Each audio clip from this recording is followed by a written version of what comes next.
Yahya ya? Wahyu. Oh, Wahyu.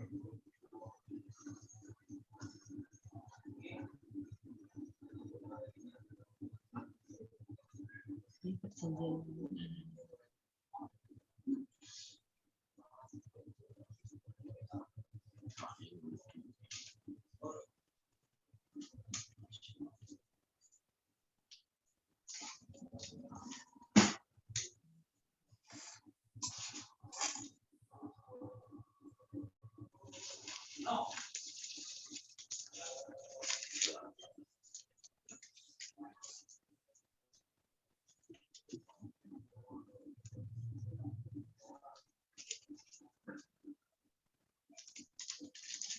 Izin suaranya belum keluar, Pak Munte.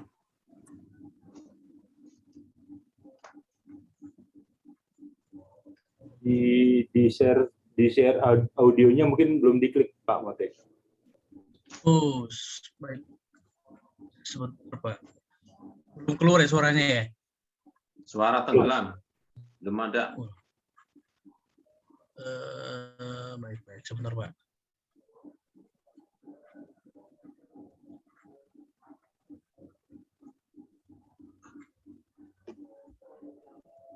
Kalau begini kedengaran, Pak? Dengar. Kok ini sih? Iya, sejak masuk katanya mau masuk, malah sudah sama disebut. Belum, Pak. Belum ya? Ini saya udah jelas banget nih. Sebentar.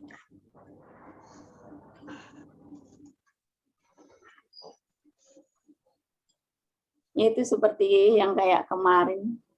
Ada yang pojok kiri atau apa itu yang harus diklik audionya, Pak? Pojok Share audionya. Bentar ya, Bu. Pojok kiri ya? Iya, Pak. Share audio.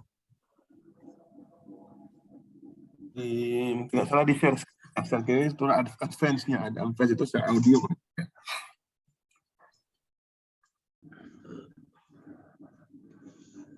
Ini kan kalau orang tua kan malah nggak bisa.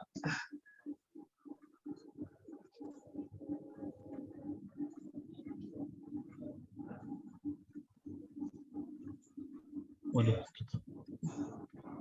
Sebelah mana? Sayang sekali, lagunya bagus ini. Di bagian share screen-nya yang tanda panah hijau itu diklik lagi, itu nanti ada option untuk share audio di situ. Di bagian share screen-nya diklik, nanti ada bagian share untuk audio. Itu diklik juga tuh. Sebentar, Pak. Share sound ya? Ya, share sound. Ya, share sound. Ya udah keluar nih sekarang. Sampun, Pak. Nah, hilang lagi. Kita dengar lagu pembuka.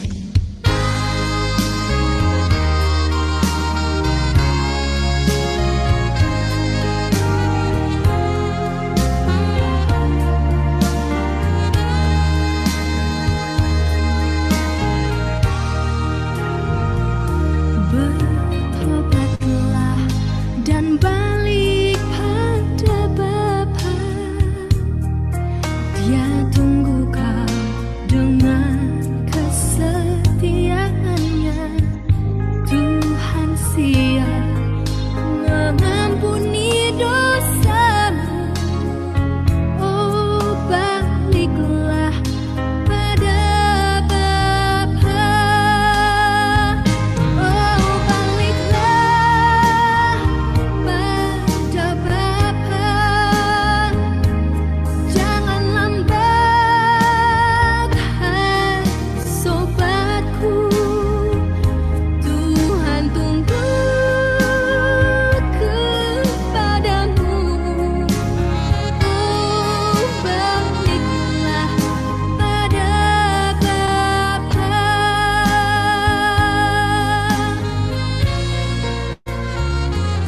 Bertobatlah dan balik pada Bapa.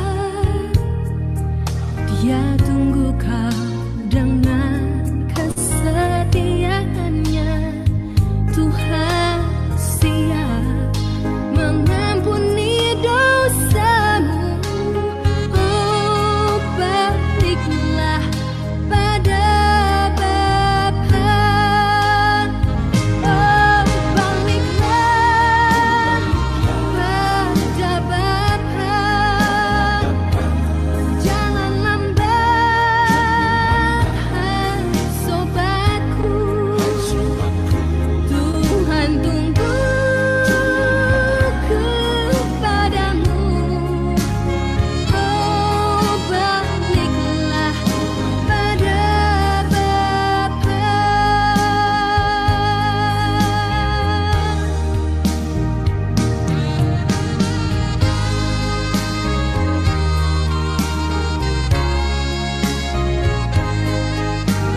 Baik, Bapak Ibu, mari kita buka renungan kita malam ini dengan tanda kemenangan dari Tuhan kita.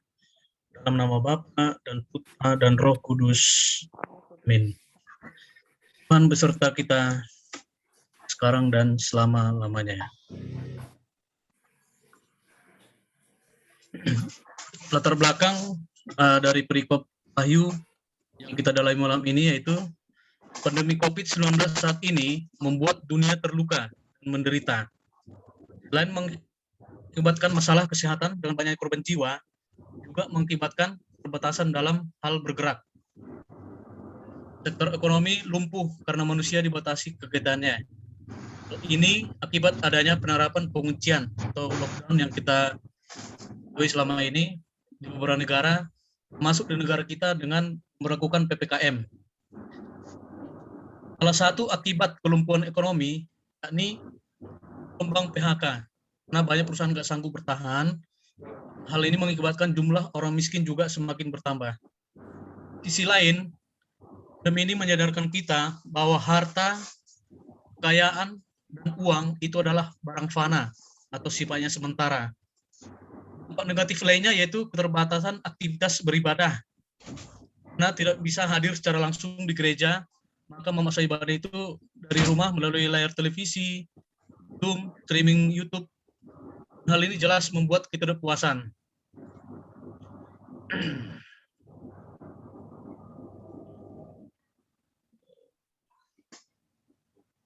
Dalam kitab Wahyu, sebentar maaf Bu, ini lari.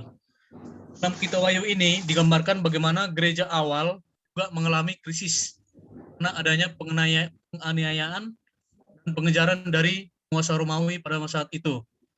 Sebagian umat gereja saat itu mulai kehilangan semangat. Sebagian umat gereja saat ini mulai kehilangan semangat untuk menjadi murid Kristus karena pandemi. Demikian pula halnya dengan jemaat di Laodikia. Dalam kitab Wahyu, tergoda untuk menjalani kehidupan sebagai murid Yesus secara suam-suam suku.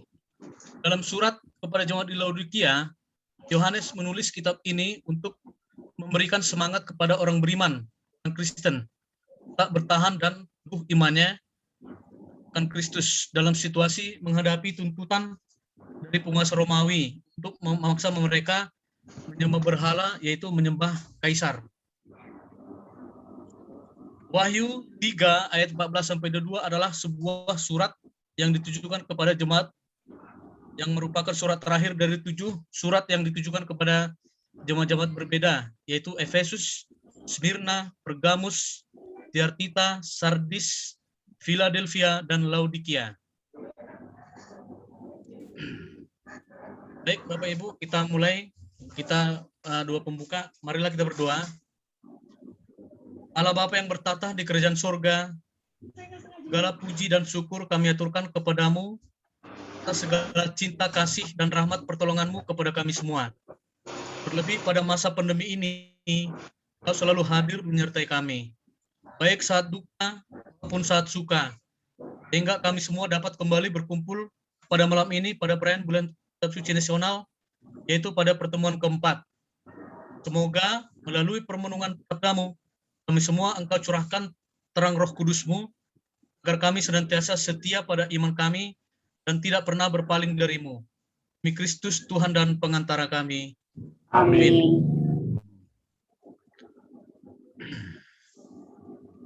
Bacaan kitab suci, tolong bantuan dari Pak untuk ayat 14-15, Pak. Pak.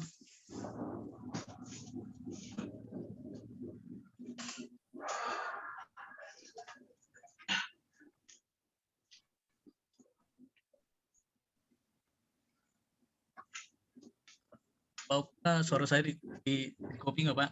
Maaf, Pak.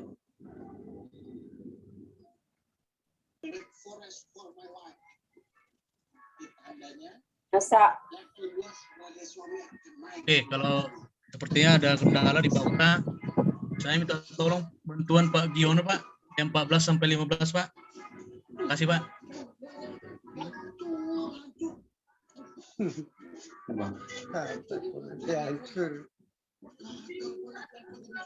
kepada jemaat di Laodikia, dan tuliskanlah kepada malaikat jemaat di Laodikia. Inilah firman dari Amin, saksi yang setia dan benar, permulaan dan dari ciptaan Allah. Aku tahu segala pekerjaanmu, engkau tidak dingin dan tidak panas. Alangkah baiknya jika engkau dingin atau panas. Baik, terima kasih Pak Giono. Mohon bantuan Pak Koko untuk ayat 16 sampai 17, Pak. Terima kasih, Pak. Jadi karena engkau suam-suam kuku dan tidak dingin atau panas, aku akan memuntahkan engkau dari mulutku. Karena engkau berkata, aku kaya dan aku telah memperkayakan diriku, dan aku tidak kekurangan apa-apa, dan karena engkau tidak tahu bahwa engkau melarat dan malang, miskin, buta, dan telanjang. Terima kasih Pak Koko. Minta tolong untuk ayat 18 sampai 19 ke Pak Okta, Pak. Mohon maaf kan di jaringan. Siap. Oke, Pak. Ayat 18 sama 19. Ya, baik. Maka aku menasihatkan engkau supaya engkau membeli daripadaku emas yang telah dimurnikan dalam api, agar engkau menjadi kaya, dan juga pakaian putih, supaya engkau memakainya, agar jangan kelihatan ketelanjanganmu yang memalukan, dan lagi minyak untuk melumas matamu, supaya engkau dapat melihat. Barang siapa kukasihi, ia kutegur dan kuhajar. Sebab itu relakanlah hatimu dan bertobatlah. Terima kasih Pak Okta. Selanjutnya saya teruskan sendiri. Lihat, aku berdiri di muka pintu dan mengetok. Kalau ada orang yang mendengar suaraku, membukakan pintu, aku akan masuk mendapatkannya. Aku akan makan bersama-sama dengan dia, dan ia bersama-sama dengan aku. Dan siapa menang, ia akan kududukkan bersama-sama dengan aku di atas tahtaku. Sebagaimanapun aku telah menang dan duduk bersama-sama dengan Bapakku di atas tahtanya. Siapa yang bertelinga, hendaklah yang mendengarkan apa yang dikatakan Roh Kudus kepada jemaat-jemaat. Demikianlah sabda Tuhan. Berbalalah. Kita masuk kepada dalam teks, kita dengar dulu lagu pengantar dalam teks. Semoga ini enggak terkendala Bapak Ibu.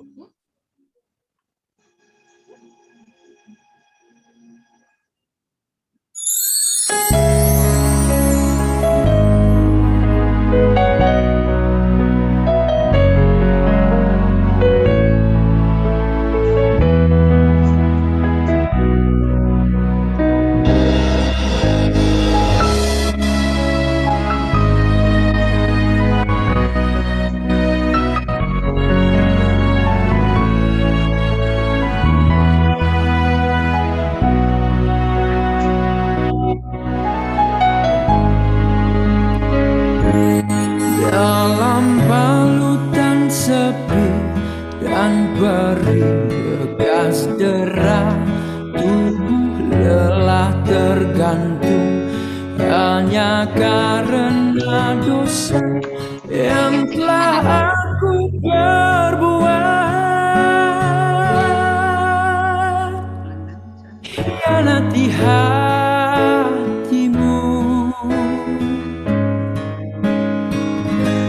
sekalipun penuh siksa, hatimu tidak berubah, masih setia memberi pengampunan yang tulus bagi orang sepertiku. Penuh dosa dan salah, di sela nafas lelah masih terucap kata yang memberikan asa. Ya Bapa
Baik, Bapak Ibu, lagu ini sangat menyentuh karena menurut saya cocok dengan ayat emas, yaitu ayat 20.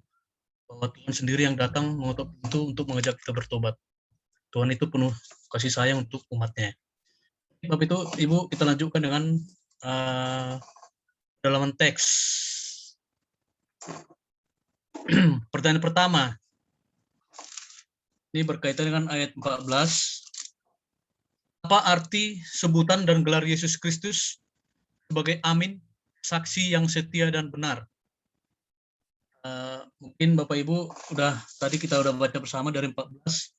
Monggo kalau ada yang bisa membantu membuka, saya persilakan waktunya, Bapak Ibu. Terima kasih.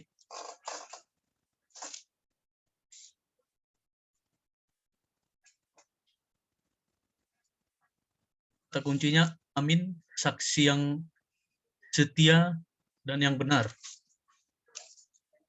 Di ayat 14. Mungkin Pak Koko udah ngeliatin saya nih kayaknya. Saya baca teksnya. Saya coba jawab aja deh. Saya coba jawab. Siap, boleh Pak. Ini menarik sebenarnya yang kata amin. Sebenarnya amin kalau di dalam kehidupan sehari-hari atau khususnya di dalam berdoa tentunya adalah untuk bukan judgment atau gong, mungkin gong kata yang tepat. Amin adalah untuk lebih memantapkan diri atas doa yang disampaikan pada akhir kata yang disampaikan setelah akhir doa untuk lebih memantapkan diri atas apa yang disampaikan di dalam doa. Nah, itu sebenarnya pertama tadi saya melihatnya seperti itu. Namun kalau melihat di ayat selanjutnya ternyata amin, kemudian ada bacaan selanjutnya ternyata itu baru permulaan ternyata. Amin itu permulaan. Nah, itu yang sebenarnya tadi saya jadi agak ragu apakah amin di sini yang dimaksudkan sama dengan amin, kata amin yang selalu kita sebutkan di dalam doa atau bukan. Itu yang sebenarnya saya agak jadi bertanya-tanya sebenarnya. Namun dari itu semua sebenarnya kalau melihat dari rangkaian hidup Tuhan kita Yesus Kristus, bahwa ternyata Yesus Kristus adalah bukan sesuatu ya, itu adalah Mesias yang ditunggu-tunggu oleh umat yang ada di dunia. Itu menjadi masuk akal untuk kata yang selanjutnya, bahwa dengan datangnya Yesus Kristus datang ke dunia sebagai Mesias yang dinantikan, itu menjadi permulaan hidup yang baru bagi umat manusia yang ada di dunia. Mungkin sementara itu dulu jawabannya Pak Monte. Terima kasih Pak Koko. Mungkin ada dari Bapak Ibu yang lain, atau mungkin Pak Giono, atau Bapak Ibu, mungkin Bu Kaling. Paling sama Pak Koko. Ya. Pak Okta kali mau komentar Pak? Mau ada masukan Pak?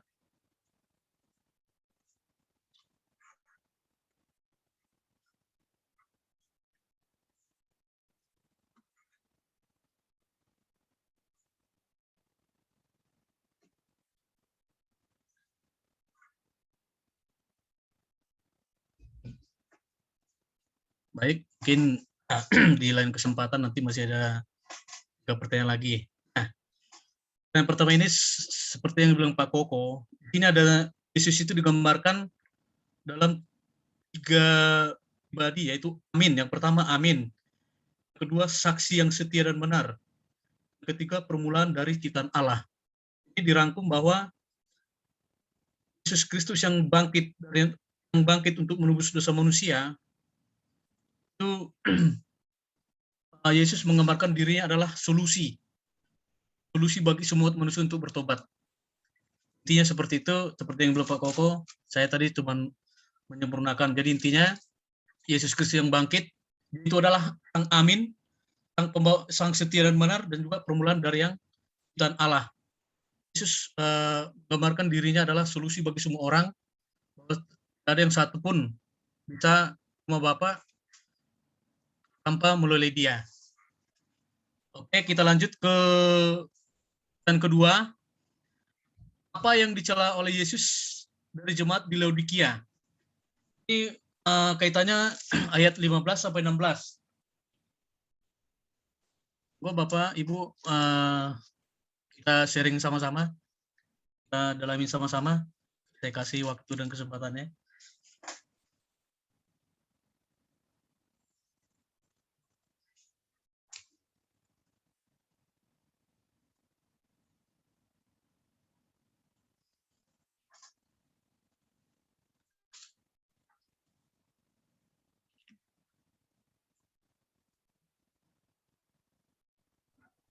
Ini menurut saya, Pak. Mohon izin ya, Pak. Siap, Bu Justin, silakan Bu. Ini menurut saya di sini kan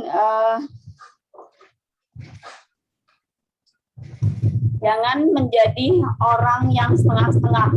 Maksud saya kita harus yakin bahwa Yesus itu adalah penolong kita, penyelamat kita. Jadi orang itu jangan ikut A ke A, kita ikut ke sana, ke B ikut, ke B. Jadi kita itu harus yakin dan satu tujuan. Jangan setengah-setengah gitu aja intinya, Pak. Siap, terima Terima kasih kasih, Bu. Pak. Mungkin ada dari Bapak Ibu yang lainnya, Bapak Ibu.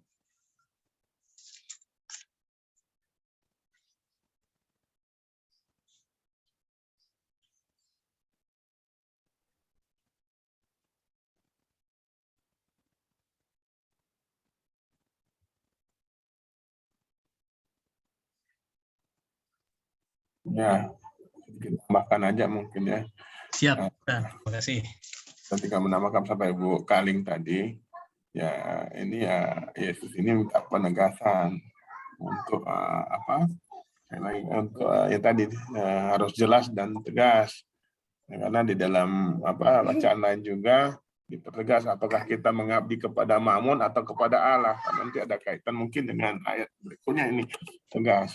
Padahal kalau kita mengabdi kepada Allah, kita tidak akan berkekurangan sebenarnya, tapi bukanlah Mammon itulah yang diutamakan, sehingga harus jelas tegas, tidak boleh kalau bahasa kasar papatai panas-panas tai ayam dalam berimanan mungkin seperti itu ya. Terima kasih. Siap, terima kasih Pak Okta. Kalau masih ada lagi dari Bapak Ibu, kita tunggu.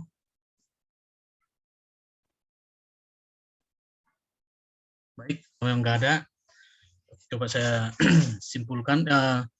Yang dicela Yesus dari jemaat Laodikia ini adalah iman mereka yang suam-suam kuku. Dalam kamus bahasa Indonesia, suam-suam kuku ini artinya di tengah-tengah, tidak panas tidak dingin. Jadi benar tadi yang dibilang Bu Justin, kalau kita beriman itu harus total, jangan setengah-setengah. Kenapa Yesus sangat memberikan perhatian kepada jemaat Laodikia itu? Karena kita tahu bersama, jemaat Laodikia ini adalah salah satu gereja Kristen awal yang sangat diperhitungkan. Di mana jemaat di Laodikia ini iman mereka berubah. Nah, gaya hidup mereka yang mengandalkan kekayaan, karena terpengaruh dari penduduk yang ada di Laodikia, sehingga Yesus perlu datang sendiri dengan mengutus malaikatnya dan mengharapkan mereka untuk bertobat. Mungkin itu yang bisa untuk tambahkan yang kedua. Baik, kita lanjut pertanyaan ketiga. Apa yang membuat jemaat Laodikia mentalitasnya suam-suam kuku? Ini ada kaitannya dengan ayat 17. Seperti yang saya bilang tadi, di suam-suam kuku di Kamus Besar Bahasa Indonesia itu tidak hangat, tidak panas. Jadi di tengah-tengah. Baik Bapak Ibu, kita dalami sama-sama. Ada yang mau bantu untuk mendalaminya? Apa yang membuat jemaat di Laodikia bermentalitas suam-suam kuku?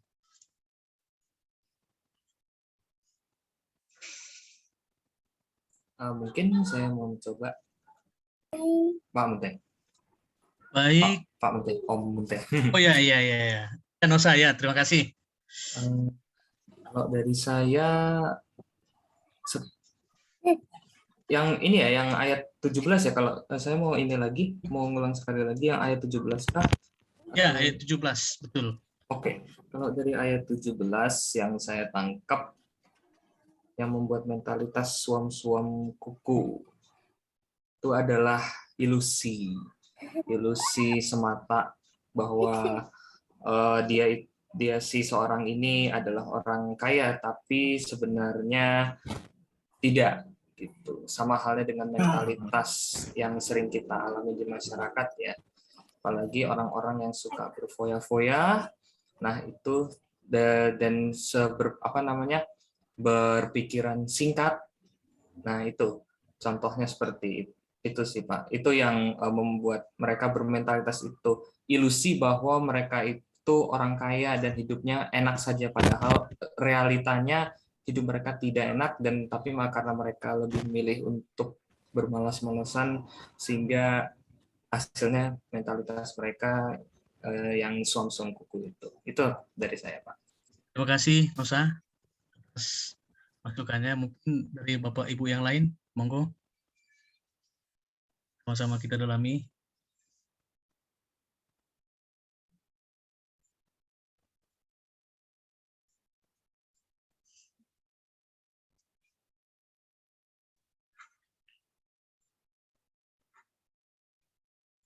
Baik, sama yang tidak ada, seperti yang tadi Nusa bilang, ya betul, memang jemaat di Laodikia ini kena pengaruh dari rakyat di sana, di mana kalau kalau kita lihat sekarang Laodikia ini sebenarnya terletak di Turki saat ini, di mana Turki itu dulu itu termasuk pusat Kristenan, tapi sekarang udah berubah jadi pusat Muslim, dan itu yang fakta sejarah. Oke. Di Laodikia ini termasuk negara kota metropolitan. Ini seperti Jakarta lah, yang gaya hidupnya bermewah-mewah, berlimpah-limpah, dan mereka menganggap mereka udah berkecukupan. Semua kebutuhan mereka itu bisa mereka penuhi tanpa bantuan dari Tuhan. Mereka ini yang karena terpengaruh kehidupan metropolitan mengakibatkan kehidupan rohani mereka degradasi. Yang dulunya mereka ini yang salah satu yang diperhitungkan. Seperti tadi yang saya sebut di awal, makanya Tuhan perlu datang. Orang sendiri mengetuk pintu hati jemaat di Laodikia biar kembali seperti dulu. Jangan menganggap bahwa mereka dengan kecukupan harta, uang, itu nggak cukup. Karena itu sifatnya fana sementara. Kalau kita udah dipanggil dari dunia ini, kita nggak bisa bawa apa-apa. Kekayaan itu semua akan kita tinggalkan. Jadi kata kunci di sini, suam-suam kuku tadi, mereka imannya setengah-setengah. Nah mereka mungkin pertama mereka dikejar-kejar oleh bangsa Romawi, mereka dipaksa untuk menyembah berhala, yaitu kaisar, atau menyembah Amon, atau menyembah kekayaan lah begitu. Baik, kita lanjut pertemuan keempat. Apa perintah Yesus bagi jemaat di Laodikia setelah memberikan mereka nasihat? Ini kaitannya ke ayat 19, tapi bisa juga kita kaitkan dengan kita saat ini. Di pertemuan keempat ini jangan cuma kita lihat perintah Yesus di Laodikia, tapi kita lihat juga jemaat pada saat ini yang kita alami.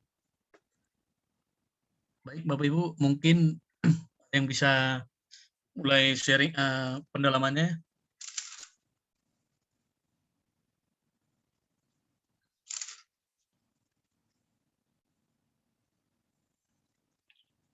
Untuk menjawab pertanyaan ini kita juga harus ada kaitannya ke 18, ayat 18. Di mana di ayat 18 itu sebenarnya ada 3 nasihat Yesus itu. Gitu. Yang pertama itu nasihatnya itu dibuat dalam bentuk kiasan. Oke, saya sebelum masuk ke pertanyaan 4 ini, saya coba memberikan pemaparan untuk ayat 18. Di ayat 18 ini ada 3 pesan nasihat Yesus pada jemaat di Laodikia saat itu. Yang pertama, di kiasan emas. Kiasan emas ini maksudnya Yesus mengharapkan jemaat di Laodikia itu kembali kepadanya. Yesus menganggap harta yang abadi itu adalah saya, bukan kekayaan, bukan uang. Makanya dibuat di situ, supaya engkau membeli dariku emas yang telah dimurnikan. Itu yang pertama. Pesan emas, Yesus mengharapkan mereka kembali kepadanya. Nah, Yesus itu adalah kekayaan yang abadi dan tidak ternilai dari apapun. Nasihat yang kedua itu kain putih. Dalam hal ini Yesus mengharapkan supaya kehidupan rohani jemaat Laodikia ini diputihkan dalam arti diajak bertobat, kembalilah jalan yang dulu, jangan terpengaruh oleh amornya kehidupan di Laodikia, walaupun dalam tekanan pengejaran dari bangsa-bangsa Romawi, jangan takut. Maka Yohanes juga menulis surat ini memberikan inspirasi supaya jemaat Laodikia itu jangan takut, jangan mundur. Nggak ada yang perlu takutin, mau sekuat apapun Romawi, kita perlu takutkan kalau kita berpegangan kepada Tuhan. Dan yang ketiga, itu kiasan matamu dilumasi. Itu artinya Yesus mengharapkan dikasih pengobatan kepada jemaat di Laodikia ini biar dipurnikan, diobati Tuhan rohani mereka. Jangan silau matanya lihat kekayaan, itu semua nggak ada gunanya. Makanya Yesus bilang, kamu kembalilah kepadaku, aku datang mengetuk rumahmu masing-masing. Dan juga Yesus menjanjikan bahwa apabila mereka akan kembali kepada dia, akan menjanjikan tahtanya. Ini janji yang sangat luar biasa. Tadi berarti dalam arti kita akan sama-sama duduk di surga, di rumah Bapa. Mungkin itu 3 pesan disampaikan Yesus di ayat 18. Jadi untuk tahun 19 ini, apa perintah Yesus sebagai jemaat di Laodikia setelah mereka mendapatkan nasihat dari Yesus sendiri. Bu, Bapak, Ibu, mungkin ada yang mau memberikan pendapat, masukan?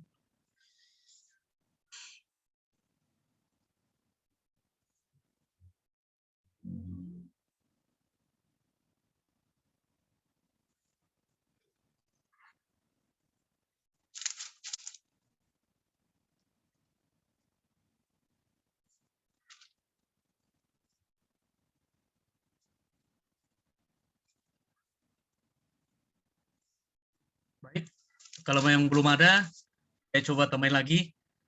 Inti dari pertanyaan keempat ini adalah Yesus mengajak supaya mereka bertobat. Plus, ada bel apa-apa. Dia pertobatan. Nah, di ayat 20 jelas kita lihat bahwa Yesus sendiri yang datang mengetuk itu rumah jemaat Laodikia. Ini sangat luar biasa, Bapak Ibu. Yesus sudah ditinggalkan, mereka sudah berfoya-foya, tapi dia dengan karena cintanya kepada jemaat Laodikia, dia datang sendiri. Dia mengetuk pintu setiap jemaat Kristen di Laodikia pada saat itu. Baik, apakah masih ada mau menambahkan, Bapak Ibu? Saya persilakan waktunya.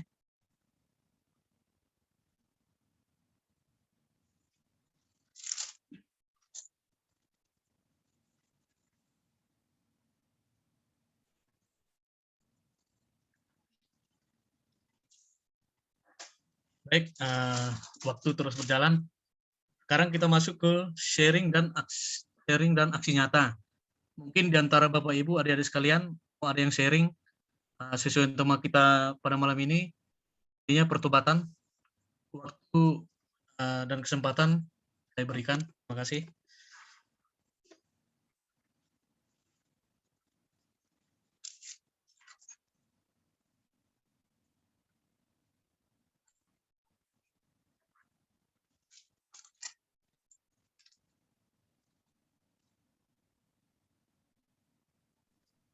Pak Monte,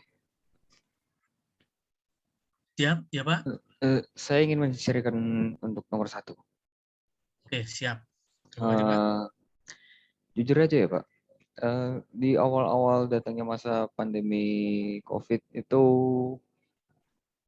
rasanya esensi baru ya. Itu saya ingat di awalnya itu kami sebagai keluarga Pak Pur itu sebelum tidur kami selalu berdoa bersama. Setelah itu kami berlanjut untuk tidur. Tetapi selama waktu berjalan terus sampai pertengahan saya merasakan kadang-kadang kami tidak berdoa bersama.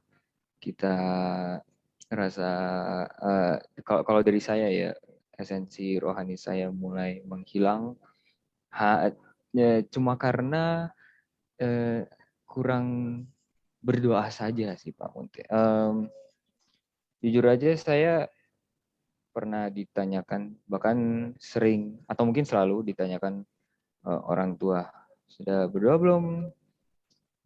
Saya mengatakan sudah, tetapi nyatanya belum, atau mungkin tidak. Itu membuat saya berpikir, apakah mengatakan sudah itu benar? Apakah memikirkan hal lain selain doa itu benar? Apakah hanya memikirkan saya ngantuk, saya berusaha untuk tidur, itu benar?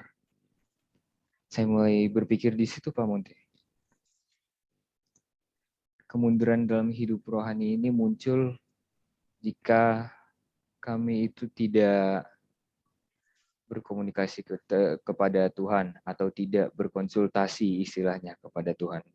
Misalkan kita memiliki kesulitan dalam hidup kita, biasanya kita berdoa atau saya mengatakan itu berkonsultasi kepada the man above, kepada dia yang di atas, berkonsultasi kepadanya. Tuhan, mengapa saya di situasi ini? Mengapa pandemi ini ada? Mengapa sampai sekarang saya merasakan kegagalan istilahnya? Itu terasa sekali Pak Munte. Tapi itu dulu ya. Sekarang saya benar-benar memikirkan hal tersebut setelah ditanyakan dan ditayangkan dalam PPT ini. Saya merasa terbuka. Barusan saya pulang dari tugas misa di Stefanus, saya misdinar di sana, saya masih menjabat sebagai pengurus misdinar di sana. Setelah selesai tugas, saya pulang, saya cek WA, hari ini adalah pertemuan terakhir BKSN 2021 untuk lingkungan kita. Dan itu menyentuh hati saya karena ini pertemuan terakhir, dan saya setelah selesai misa itu jujur aja saya merasakan agak sedikit lelah. Habis itu saat perjalanan Gojek ke sini saya memikirkan ikut atau enggak. Nah, itu saya memikirkan lagi, pantaskah saya menanyakan hal tersebut? Apakah itu pertanyaan bodoh? Dan saya memikirkan lagi, iya, itu memang pertanyaan bodoh. Maka dari itu aspek rohani itu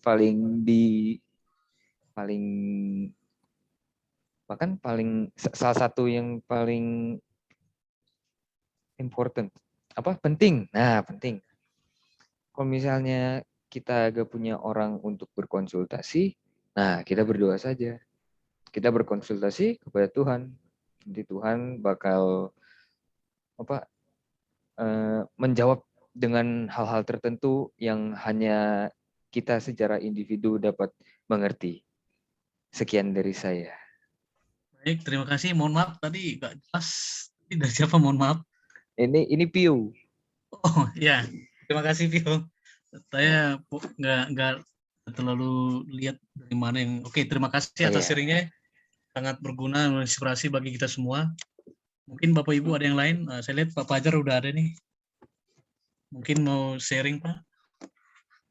Kasih inspirasi buat kita juga selama masa pandemi ini, Pak. Monggo, Pak.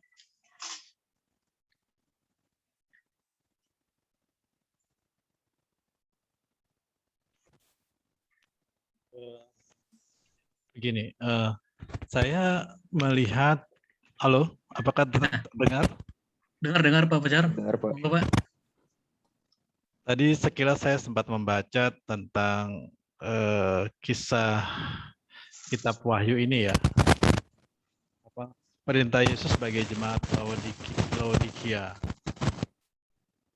Di ayat yang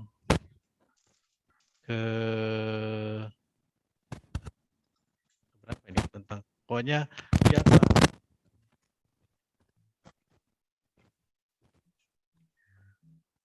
pintu ya di pintu bahwa barang siapa sedikit hilang ini kemarin. Sebentar saya lihat. Ya, nggak apa-apa. Karena pakai handphone kadang naik turun ya. Sinyal, Pak. Aja ya.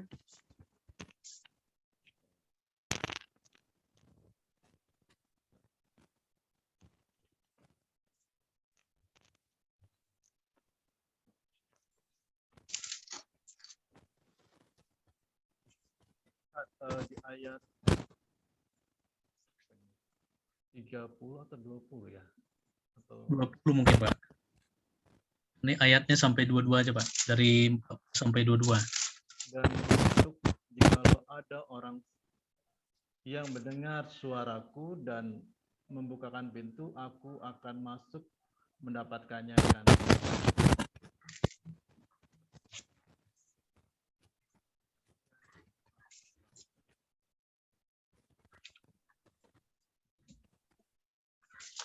Dan barang siapa menang, ia akan kedudukan bersama-sama dengan aku di atas tahtaku.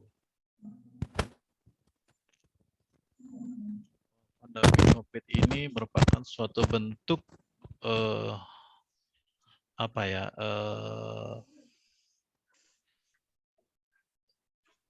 suatu bentuk perlahan-lahan di mana orang yang tidak mungkin ya tidak taat akan perintah Tuhan ataupun mungkin yang sudah jadi aturan-aturan pemerintah terhadap protokol kesehatan, dia akan mengalami kekalahan di dalam untuk mempertahankan diri dari wabah COVID ini. Saya melihatnya di situ. Dan ini merupakan suatu hal yang sangat bagi saya sendiri sangat berhati-hati untuk melakukan kegiatan-kegiatan yang sifatnya berhadapan dengan halayak ramai gitu. Saya harus biasanya saya kalau berhadapan misalnya dengan halayak ramai, misalnya kalau ketemu dengan orang tua murid ataupun ke pasar ataupun ke tempat-tempat yang ramai, biasanya saya secara pribadi minum vitamin dulu, vitamin C, vitamin B dan vitamin D misalnya seperti itu. Saya biasanya seperti itu selama pandemi COVID ini. Kalau tidak ketemu dengan yang lain-lain, saya ya tidak meminum itu, supaya dengan meminum vitamin itu saya rasa kondisi saya lebih baik dibandingkan seandainya tidak gitu ya. Sama halnya kalau misalnya kita senantiasa berada dekat dengan Yesus dan Yesus hadir dalam hidup kita dan kita membuka pintu Tuhan supaya Tuhan datang dalam kehidupan kita dan kita mengundang Dia untuk makan bersama-sama dengan kita di dalam rumah kita. Itu bagi saya suatu hal yang sangat luar biasa, sangat melebihi dari multivitamin ya, ibaratnya melebihi dari multivitamin, karena bagi saya Yesus adalah Tuhan dan Juru Selamat. Dan pertanyaan siapakah Yesus bagi saya itu sudah ditanyakan berulang-ulang kali kepada kita semua.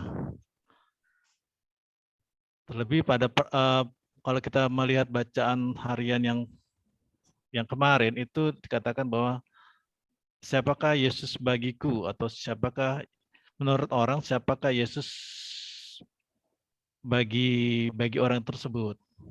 Sekarang dikatakan kepada Petrus siapakah Yesus bagiku, dan juga kepada para murid-murid juga dikatakan bahwa siapakah Yesus bagiku, bagi diri masing-masing. Dan Petrus sendiri pun mengatakan bahwa Yesus adalah Mesias, anak Allah yang hidup. Dan saya sendiri selama masa pandemi COVID ini berusaha bersama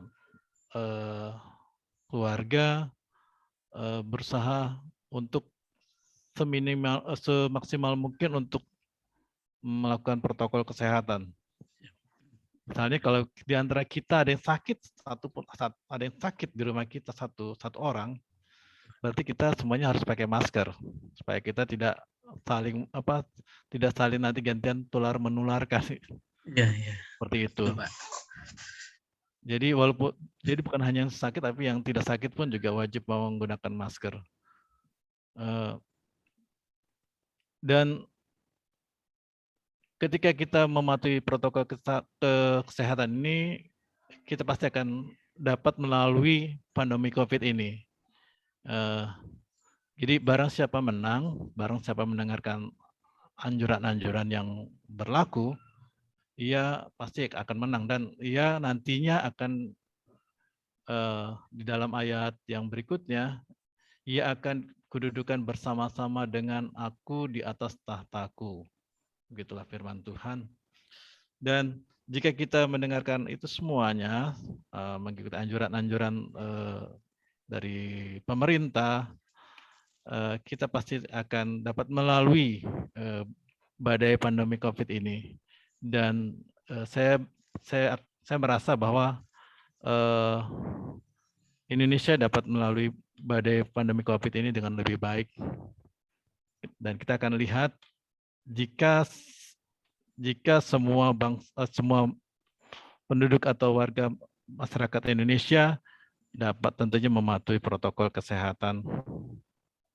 Itu aja dari saya, Pak Monte. Terima kasih, Fajar, sudah memberikan kita inspirasi. Tadi juga dari Jo ya. Mungkin ada yang lain mau sharing lagi.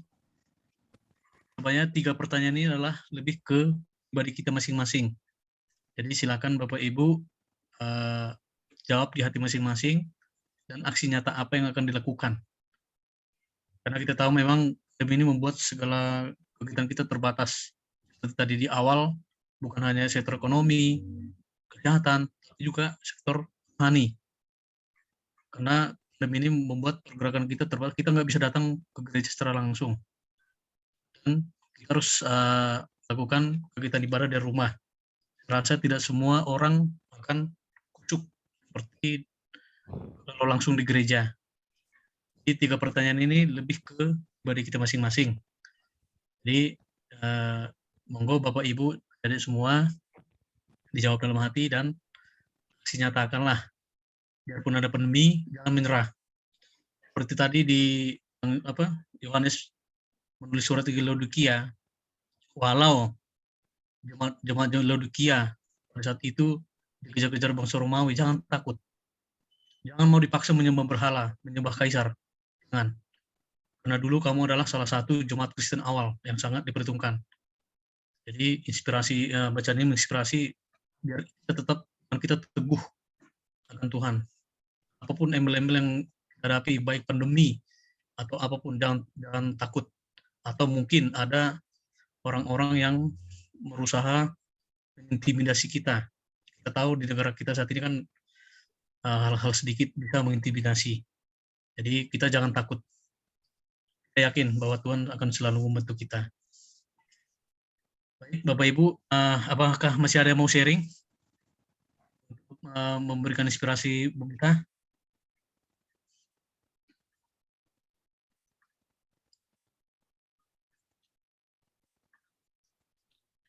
Kalau yang tidak ada, coba kita simpulkan, Bapak Ibu. Dari perikop bacaan Wahyu ayat 3 14 sampai 22, di sini ada 4 kata kunci. Yang pertama jemaat Laodikia, yang kedua suam-suam kuku, yang ketiga sang amin, dan keempat pertobatan. Jemaat Laodikia. Laodikia merupakan kota penting masa kekuasaan Romawi yang didirikan oleh Antiochus II pada pertengahan abad ketiga sebelum Masehi. Kota ini termasuk kota yang kaya dan makmur. Pada masanya, jemaat di Laodikia merupakan salah satu jemaat yang diperhitungkan dalam gereja Kristen awal. Gereja di Laodikia letak di daerah Turki. Sebagaimana kita ketahui bersama bahwa dulunya dalam sejarah adalah termasuk pusat kekristenan. Tetapi saat ini berubah menjadi pusat mayoritas Muslim. Kehidupan spiritual jemaat di Laodikia mengalami degradasi, mengalami kemunduran dalam kekristenan. Mereka tidak semangat lagi dalam menjalankan ajaran Kristiani, malah mereka terpengaruh dengan penyembahan berhala. Karena bagi mereka itu sudah tercukupi segalanya. Bagi mereka itu yang penting harta dan benda, dan itu salah. Yang kedua, suam-suam kuku. Jemaat di Laodikia menjalani hidup mereka sebagai pengikut Kristus tidak secara total atau disiplin, karena mentalitas mereka masih ikut-ikut dengan gaya hidup masyarakat Laodikia lainnya yang mendewakan kekayaan atau benda. Bagi mereka harta benda segalanya. Karena itu kehidupan beriman jemaat Laodikia disebut suam-suam kuku. Kalau di dalam besar bahasa Indonesia tadi, tidak dingin dan tidak panas atau di tengah-tengah. Istilah suam-suam kuku dalam kaitannya dengan kualitas air di Laodikia. Pada masa itu persediaan air kurang mencukupi dan kualitasnya kurang baik. Ketika air masih berada di sumbernya, air itu masih dingin. Tapi saat dialirkan ke kota, air ini tidak panas dan tidak dingin. Dibandingkan dengan kualitas air tetangganya di Hierapolis dan Kolose, sangat baik kualitasnya dan layak dikonsumsi.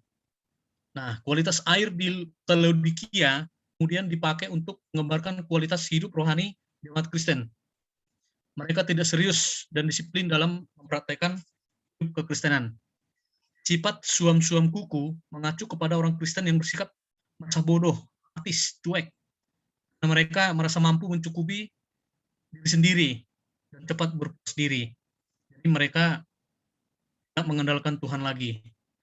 Dan untuk saat ini mungkin ada benang merahnya juga. Pandemi ini mungkin banyak dari kita juga yang mengalami kita suam-suam kuku. Monggo Bapak Ibu kita buang suam-suam kuku, walaupun ada pandemi atau apapun jangan takut. Kita harus tetap serah diri kepada Tuhan. Poin yang ketiga,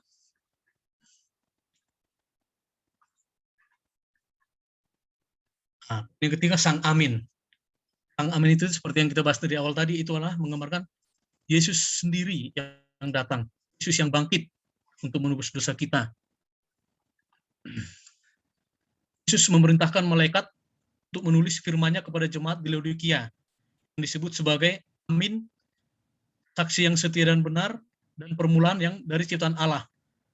Dalam ini Yesus tampil sebagai Dia yang telah bangkit, serta ketiga sebutan tersebut di atas, yaitu amin, saksi yang setia dan benar, dan permulaan dari ciptaan Allah, menegaskan bahwa Dia adalah jawaban sekaligus solusi.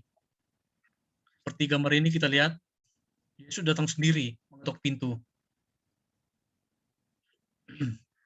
Pada saat itu mungkin terjadi di jemaat Laodikia, dan semoga pada yang kita hadapi saat ini jangan sampai Yesus datang sendiri mengetuk pintu kita untuk bertobat. Yang keempat yaitu pertobatan. Pada mereka yang meninggalkan semangat suam-suam kuku dan kemudian bertobat, Yesus menjanjikan hal yang sangat luar biasa, yakni duduk bersamanya di atas tahtanya, serta ikatan persahabatan yang erat.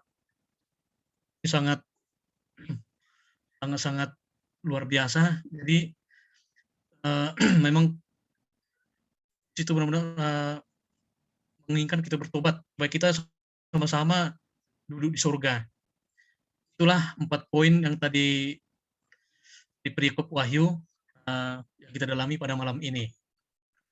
Baik, selanjutnya kita teruskan. Ya. Kita masuk ke doa umat. Kita ambil sikap berdoa umat. Tuhan Yesus Kristus, Sang Juru Selamat kami, begitu besar kasih sayang-Mu kepada kami semua umat-Mu. Kau datang mengetuk pintu jemaat di Laodikia, dan Kau mengorbankan putra-Mu terkasih, Yesus Kristus, untuk menyelamatkan kami dari belenggu dosa. Dan semoga umat-Mu selalu setia dan tidak suam-suam kuku dalam hidup beriman.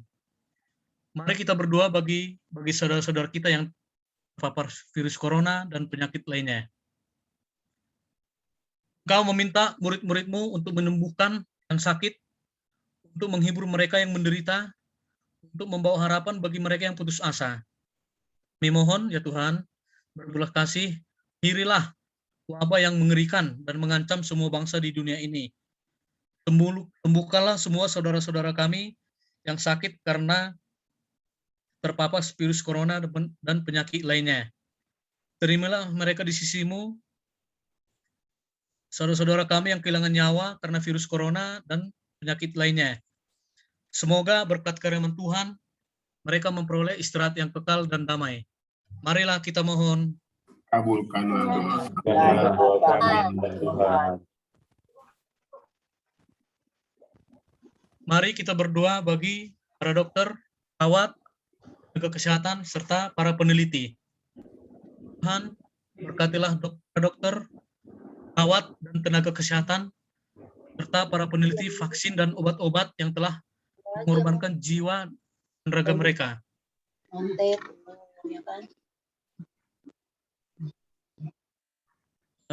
Mohon maaf. Bisa dilihat Bapak Ibu? Mohon maaf.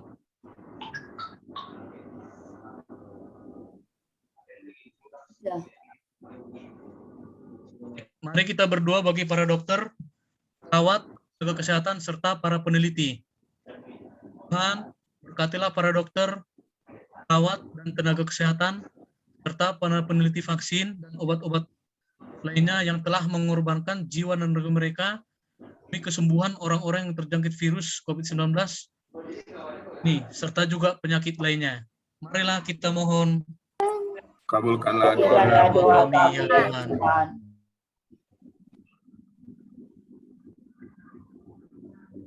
Mari kita berdoa bagi para pemimpin bangsa. Semoga Tuhan senantiasa memberkati para pemimpin bangsa, agar mereka senantiasa bertindak dengan penuh kasih dan tepat bagi keselamatan, kesehatan, dan kedamaian dunia. Marilah kita mohon.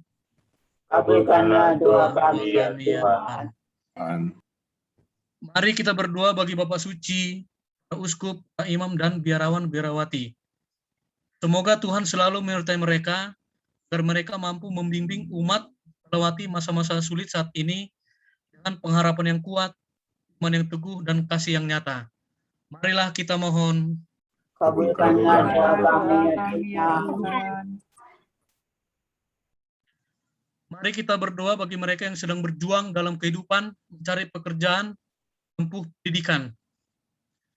Semoga Tuhan selalu menyertai dan membantu segala upaya bagi mereka yang sedang berjuang dalam kehidupan, mencari pekerjaan saat ini, serta bagi mereka yang berjuang dalam pendidikan yang mengalami keterbatasan karena pandemi ini. Marilah kita mohon. Kabulkanlah doa kami, ya Tuhan.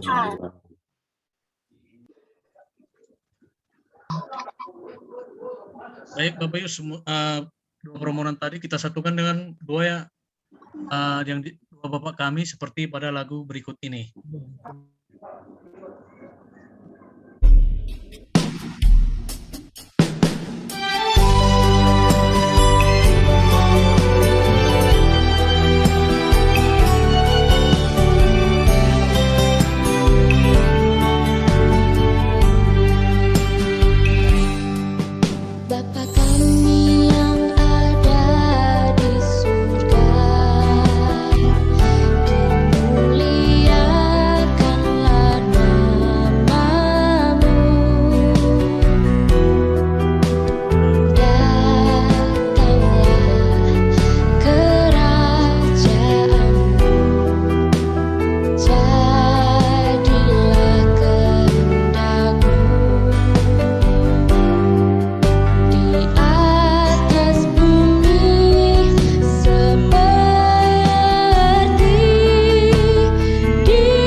di surga, dimuliakanlah namamu. Doa penutup. Baik, Bapak Ibu, kita akhiri pertemuan kita pada malam ini dengan doa penutup. Marilah kita berdoa. Allah Bapa yang Maha Pengasih, kami bersyukur sabda-Mu yang telah mendengarkan dalam pertemuan malam ini. Utuslah Roh Kudus-Mu untuk senantiasa menyertai kami, pribadi lepas pribadi, keluarga, masyarakat, dan sahabat, agar kami semua selalu beriman yang teguh kepadamu, sehingga kami kelak menjadi berkat bagi sesama. Demi Kristus Tuhan dan pengantara kami. Amin. Amin.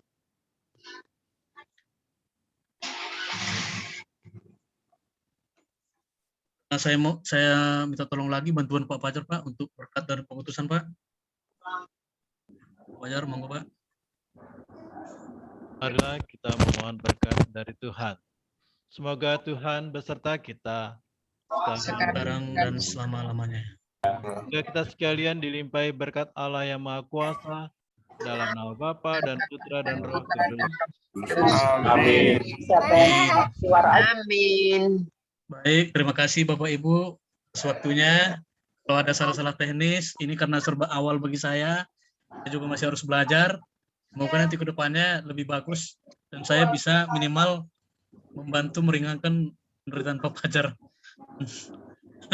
Bu Kaling. Oke, waktu dan kesempatan saya kembalikan lagi ke Bu Yusti. Terima kasih, Bu. Saya stop screen. Terima kasih Pak Monte atas kesediaannya pada malam hari ini. Tolong dibuka dulu, kita mau foto bersama dulu. Semuanya, yuk. Mbak Irna, Tete, Bunga, Bu Siombing, Bu Siombing, Pak Okta udah, halo. Halo,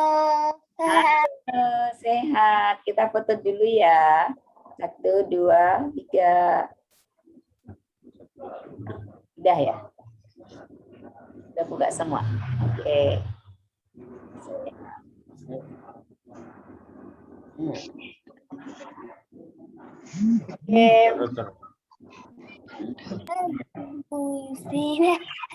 Terima kasih Pak Monte, buat saya sudah mantap. Yang sempurna sudah pernah ditulis Pak Monte. Terima kasih. Terima kasih Bapak Ibu semuanya. Siap. Tugas perdana Pak Monte pada malam hari ini, keren. Terima kasih Bu. Ya, mohon maaf ya Bu kalau masih ada yang kurang-kurang ya. Ya, namanya manusia Pak. Dari Pak Monte siap. udah keren. Ya, makasih. Terima kasih Mas Fajar. Terima kasih Pak Okta, Bu Endang, salam buat keluarga semuanya, Pak Giono, Bu Giono, Pio, Bunga, Bu Bagio, Pak Bagio, terima kasih semuanya. Nosa, Pak udah. Nanti kalau ada pertemuan lagi saya kabari untuk pertemuan berikutnya. Terima kasih. Pak Monte, Nosa, malam Selamat malam. Selamat malam. Dadah. Tuhan berkati. Amin. Mohon izin. Mohon izin. Dadah.